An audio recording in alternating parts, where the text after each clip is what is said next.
ওয়াইনারে প্রিয়াঙ্কা গান্ধী বদ্রার জয় নিয়ে কারো কোনো সংশয় ছিল না, তবু মহারাষ্ট্রের অপ্রত্যাশিত হারের দিনে ওয়াইনার লোকসভা কেন্দ্রের উপনির্বাচনে প্রিয়াঙ্কার প্রত্যাশিত জয় কংগ্রেস শিবিরে কিছুটা হলেও হাসি ফোটাল।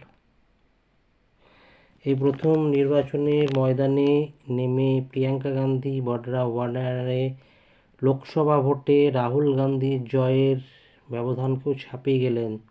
2024 লোকসভায় রাহুল কেরলের এই কেন্দ্র থেকে প্রায় 3,64,000 ভোটের ব্যবধান,